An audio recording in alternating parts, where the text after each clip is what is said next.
তোমাদের সাথে গল্প করতে করতে এমন অবস্থা হয়ে গেছে যে এখন মনে হচ্ছে যে এবার আমাকেও একটা করে তোমার ওই 30 মিনিট 40 মিনিটের একটা করে ব্লগ বানাতে হবে, বুঝলে?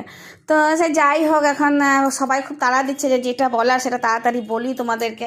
তো বলার কিছু নেই, রান্না আমি আজকে কিছুই করিনি। সকাল থেকে ঘুম থেকে উঠলাম, উঠে পরে ঘরের কাজ টাজ করার পরে ভাবলাম কি যে আজকে মাথায় শ্যাম্পু করবো, বছরের শেষ দিন।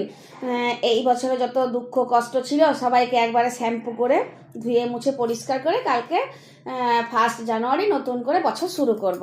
তো যখন ভাবলাম যে মাথায় শ্যাম্পু করতে হবে তাহলে একটু রঙও করে নিই, সেটাও ভেবে নিলাম।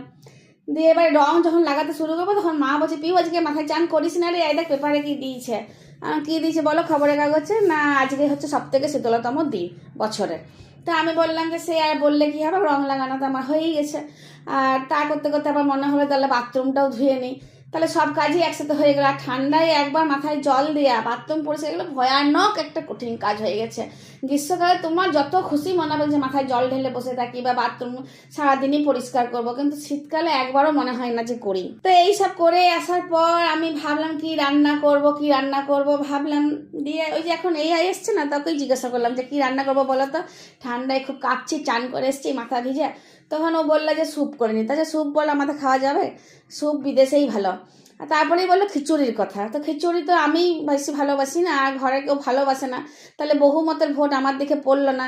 তাই মানে কী করবো, সেই দুঃখে দুঃখী হয়ে আমি লাস্টে রান্না করলাম ফ্রাইড রাইস। কিন্তু ফ্রাইড রাইসের সাথে খাবার জন্য কিছুই রান্না করতে পারিনি। আরে ঠান্ডা লাগছে, ঘরে একটু রোদ নেই, কোথাও দাঁড়াবার জায়গা নেই রোদে, তো কী রান্না করবো কেঁপে কেঁপে। তাই ওই জন্য আমি ঠিক করলাম যে টমেটোর মাঞ্চুরিয়ান করে দিই। তো যেমনি ভাবলাম ওই রকম সব সবজি মা কেটে দিল, কুচি কুচি করে কেটে দিয়ে সেগুলো সব ভেজে টেজে নিয়ে গরম গরম ভাত করে ঢেলে দিয়ে ঘি দিয়ে নাড়ি চাড়ি নামিয়ে নিলাম। আর অবশ্যই চিনি আর নুন তো দিতেই হবে, ফ্রাইড রাইস বলে কি আর দেবো না বলো।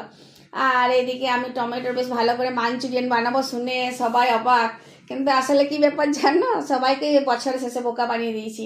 টমেটো চাটনি করেছিলাম ভালো করে। চাটনি কি তোমরা জানো না নাকি? আর এদিকে ফ্রাইড রাইস খেতে গেলেই সবাই বলে না chilli chicken, chilli Manchurian, veg Manchurian, হ্যান ত্যান অনেক নাম বললো এই আর। তাই আমি অত রান্না করতে পারবো না এই ঠান্ডাতে, এটাই ঠিক আছে। টমেটো চাটনি একদম চটপট কেটে কুটে বসানো যাবে, আর বেশিক্ষণ ঝামেলাও করতে হবে না। আর 2টো করে বেগনি ভেজে নিয়েছিলাম, আর এদিকে পাঁপড় ভেজে নিয়েছিলাম। এটাই হলো আমাদের বছরের শেষ দুপুরের খাওয়া। কাল কি করব সেটা কালকেই দেখা যাক, এখন কি করি। তো আমার এই গল্পটা তোমাদের যদি ভালো লাগে তাহলে লাইক শেয়ার কমেন্ট করতে ভুলো না, সাবস্ক্রাইব করতে ভুলো না। ধন্যবাদ।